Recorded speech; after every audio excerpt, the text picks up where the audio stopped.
Em grandes metrópoles, devido a mudanças na superfície terrestre, asfalto e concreto em excesso, por exemplo, formam-se ilhas de calor. A resposta da atmosfera a esse fenômeno é a precipitação convectiva. Isso explica a violência das chuvas em São Paulo, onde as ilhas de calor chegam a ter 2 a 3 graus centígrados de diferença em relação ao seu entorno. Revista Terra da Gente, ano 5, número 60, abril de 2009, texto adaptado. As características físicas, tanto do material como da estrutura projetada de uma edificação, são a base para a compreensão de resposta daquela tecnologia construtiva em termos do conforto ambiental. Nas mesmas condições ambientais, temperatura, umidade e pressão, uma quadra terá melhor conforto térmico se, ora, conforto térmico significa a sensação de conforto em relação à pressão. Quando subimos uma serra, sentimos um certo desconforto no ouvido algumas vezes. Umidade, em lugares muito úmidos, se estiver quente, isso aumenta a sensação térmica. E temperatura, né? Então a letra A diz que uma quadra terá melhor conforto térmico, maior conforto térmico, né? Isso ela será uma quadra melhor se pavimentada com material de baixo calor específico, pois quanto menor o calor específico de determinado material, menor será a variação térmica sofrida pelo mesmo ao receber determinada quantidade de calor. Note que isso não é verdade.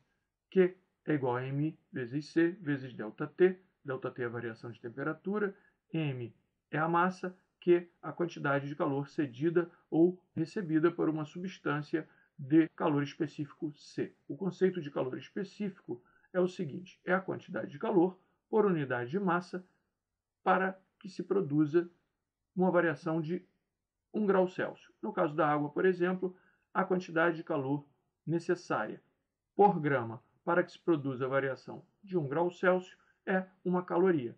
Então, o calor específico da água é 1 caloria por grama grau Celsius. Isso entre 14,5 e 15,5 graus Celsius. Então, observando o que está sendo dito aqui e tirando ΔT em termos de Q, M e C, vemos que o calor específico, estando aqui no denominador, quanto maior o calor específico, menor será a variação de temperatura. Isto é, quanto maior o calor específico, mais chances há, em relação a esse item aqui do conforto térmico, de a pessoa não sentir ou muito calor ou muito frio, porque seja entrando calor no ambiente, seja saindo, com o calor específico mais alto, a variação de temperatura será menor. Mas a letra A diz justamente o contrário, fala em baixo calor específico. Desse modo, ela deve ser descartada. Já a letra B fala que para uma quadra ter melhor conforto térmico, maior conforto térmico, ela deve ser pavimentada com material de baixa capacidade térmica, pois quanto menor a capacidade térmica de determinada estrutura, menor será a variação térmica sofrida por ela ao receber determinada quantidade de calor. Note que a capacidade térmica é o produto, é dada, né, pelo produto da massa pelo calor específico da substância. Desse modo, podemos agora observar que colocando aqui o C grande, né, que é a capacidade térmica, substituindo por quanto ele vale, que é MC, nós teremos que a quantidade de calor será igual à capacidade térmica vezes o ΔT.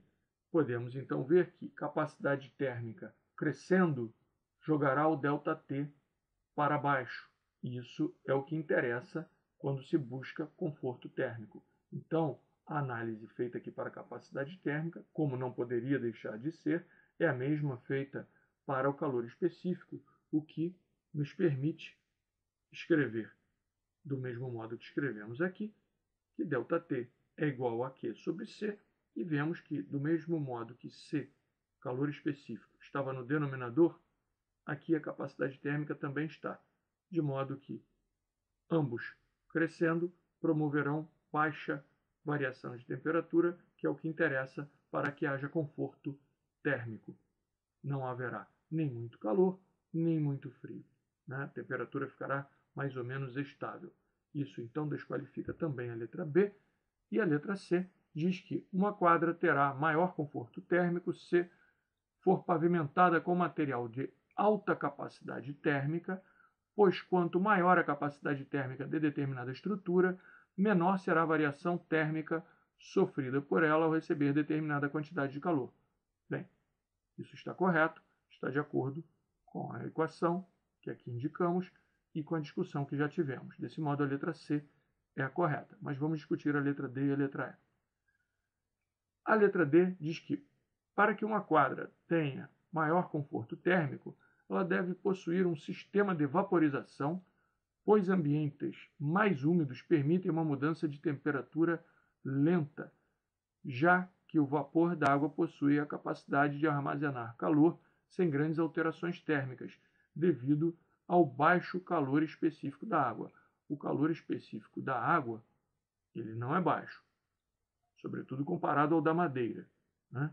O calor específico da madeira, não sei se as pessoas tiveram acesso a uma tabela de calores específicos na hora da prova, mas o calor específico da madeira vale 0,42 calorias por grama-grau Celsius. Isso é menos da metade do calor específico da água, que é de 1 caloria por grama-grau Celsius, como já comentamos.